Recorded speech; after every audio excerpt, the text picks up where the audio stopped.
Some historians give the credit of extending the Mauryan Empire to the south to Bindusara. Under Bindusara, Mauryan Empire stretched across the whole of the Indian subcontinent, except for Kalinga and some kingdoms in the south. The southern kingdoms, however, were on friendly terms with the Mauryas, so they posed no threat to the empire. Bindusara too ruled for 25 years, and he was succeeded by his son Ashoka. Ashoka was the most illustrious king of the Mauryan dynasty. He assumed the title of Devanam Priya, meaning the beloved of the gods, and Priyadarshi, the beautiful one. And the most important event of his was Kalinga War. Though Ashoka inherited a vast empire, but Kalinga was not yet in his empire. It was an independent state on the border of his empire, so he invaded the territory in 261 BC.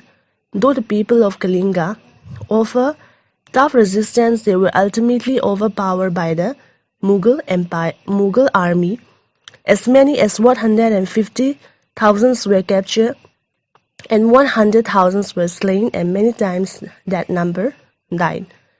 So, Bindusara is the son of Chandragupta Maurya, and under Mauryan Empire, Bindusara stretched across Mauryan Empire stretched across the whole of the Indian subcontinent, and Bindusara too ruled for 25 years, and he was succeeded by his son Ashoka.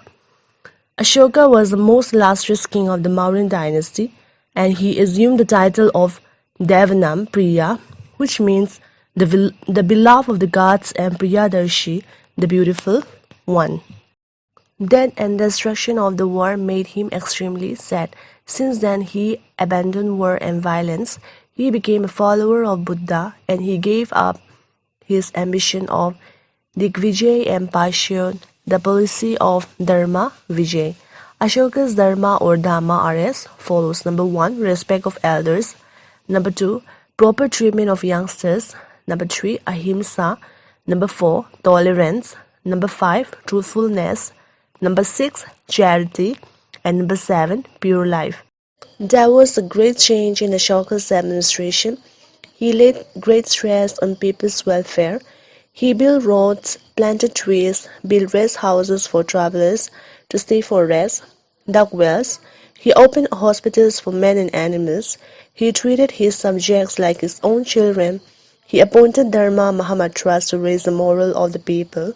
He himself undertook tours to see his orders were fully obeyed, and there was peace and people were happy and prosperous.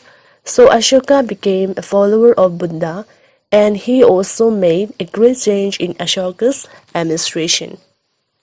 Here is the map of the Mauryan dynasty in 265 BC. Ashoka's empire extended from the Brahmaputra in the east to the Hindu Kush in the northwest, and the Arabian Sea in the west, and from the Himalayas in the north to the river Pannar in the south. Let's look into the Mauryan administration. Most of our knowledge about the Mauryan is derived from the accounts recorded by the Greek ambassador Megasthenes and Chanakya Arthasastra. Number 1, central government. The king was the highest authority of the state. He was the supreme judge and the supreme commander. He himself led his armies and appointed his ministers. He lived in a splendid palace, yet he looked after the welfare of the people. The king was assisted by the council of ministers, known as Mantri Parisad. They were wise and loyal to the king. Besides the ministers, there were other officials. They were Adhyakshas, superintendents, Amatyas, executive officers, Mahamatras, governors, Pradeshakas, revenue officers, Rajukas, judicial officers, and Yoktas, treasury officer. So under Mauryan administration, the king was the highest authority of the state, and he was the supreme judge and the supreme commander, and he led his armies, appointed his ministers, and he lived in a splendid palace, and the king was assisted by a council of ministers known as Mantri Parisad, and they were wise and loyal to the king. Number 2, provincial administration. The whole empire was divided into 4 provinces: Magadha, Taxila, Ujjain and Swarnagiri. District administration was looked after by Thanikas and that of the villages by village headmen called Gramikas or Graminis. So the whole empire was divided into 4 provinces, that is Magadha, Taxila, Ujjain and Swarnagiri, and the village headman was called Gramikas or Graminis. Number 3. Revenue system. Land revenue was the chief source of income, and it varied from 1/6 to 1/4 of the total produce, and taxes were also collected from mines, forests, cattle toll tax and professional taxes.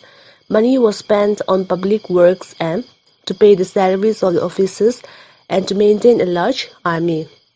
So the chief source of income was land revenue, and money was also spent on public works and to pay the salaries of the officers and to maintain a large army. And number 4, military administration. Chandragupta kept a huge army of 6 lakh infantry, 30,000 cavalry, 9,000 elephants and 8,000 chariots to look after his huge empire.